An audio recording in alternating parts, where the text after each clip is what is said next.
Serial അറിയാലോ, serial എന്ന് പറയുമ്പോൾ നമ്മളുടെ ഓരോ വീടുകളിലേക്കും ഇറങ്ങി ചെല്ലുന്നതാണ്.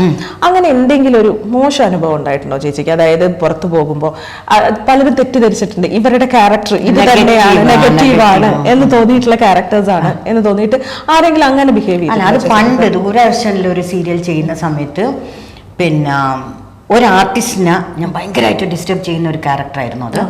അപ്പം ഞാൻ ഗേറ്റിന്റെ പുറത്ത്, ഗേറ്റിന്റെ അകത്ത് ക്യാമറ വെച്ച് ഗേറ്റിന്റെ പുറത്ത് ഞാൻ നിൽക്കുന്നു. ഒരമ്മ എന്നെ തല്ലിയിട്ടുണ്ട്. ഒരമ്മ ഭയങ്കരമായിട്ട് ഇങ്ങനെ തല്ലിട്ട് പറഞ്ഞു, നീ പിന്നെ അവളെ ഇങ്ങനെ അടിക്കാൻ നോക്കൂ അല്ലടി.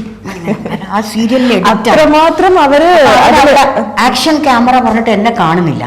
ചേച്ചിക്ക് എന്ത് പറ്റിയെന്ന് പറഞ്ഞ ആളിങ്ങനെ തിരിഞ്ഞു നോക്കുമ്പോൾ ഞാൻ ഈ അമ്മേനെ വിളിച്ചിട്ട് ക്യാമറ കാണിച്ചു കൊടുക്കും. അമ്മ ഇത് ഷൂട്ടാണ് അമ്മ, ഇതാണെന്ന് പറഞ്ഞിട്ട് ആ അമ്മേനെ ക്യാമറയുടെ ബാക്കിലിരുത്തി ഇതെല്ലാം കാണിച്ചു കൊടുത്തിട്ട് 11 മണിന്റെ ജ്യൂസും ബിസ്ക്കറ്റൊക്കെ അമ്മേനെ പറഞ്ഞു വിട്ട് അങ്ങനെ ഒരു അനുഭവം അല്ലാതെ വേറെ ഒന്നും ഉണ്ടായി. പുതിയതായിട്ട് ഈ മേഖലയിലേക്ക് വരുന്ന ആൾക്കാര് ഇപ്പൊ ഒരുപാട് കോൺട്രവേഴ്സീസ് ഒക്കെ നടക്കുന്നുണ്ട്. അപ്പൊ ഈ പുതിയതായിട്ട് ഈ മേഖലയിലേക്ക് വരുന്ന ആൾക്കാരോട് അവര് കബളിപ്പിക്കപ്പെടാതിരിക്കാൻ വേണ്ടിയിട്ട് ചേച്ചിക്ക് എന്താണ് ഈ ഒരു അവസരത്തിൽ പറയാനുള്ളത്? മോളെ, ഞാനൊരു കാര്യം ചോദിച്ചോട്ടെ, ഈ സിനിമ സീരിയൽ ഇൻഡസ്ട്രിയിൽ മാത്രമാണോ കബളിപ്പിക്കൽ? ഒരിക്കലും അല്ല. അവിടെ മാത്രമാണോ സ്ത്രീയും പുരുഷനും? ഒരിക്കലും അല്ല. അപ്പൊ ഞാൻ തീർച്ചയായിട്ടും പറയുന്നത് കഴിവുള്ളവർക്ക് അവസരം ഇഷ്ടം പോലെയുണ്ട്.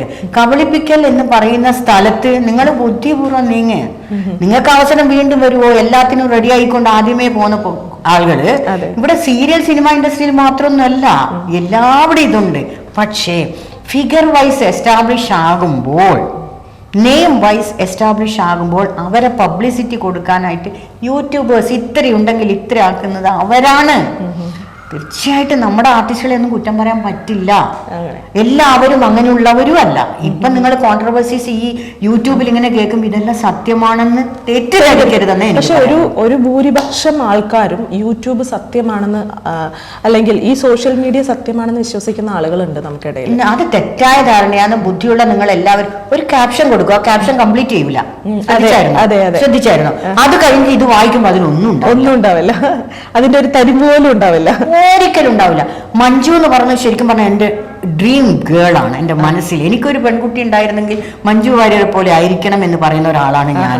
പക്ഷേ ഞാൻ മഞ്ജുവിന്റെ എന്ത് കണ്ടാലും വായിക്കും, എന്ത് കണ്ടാലും വായിച്ചു നോക്കും. ഒന്നും ഉണ്ടാവില്ല അതിനകത്ത്.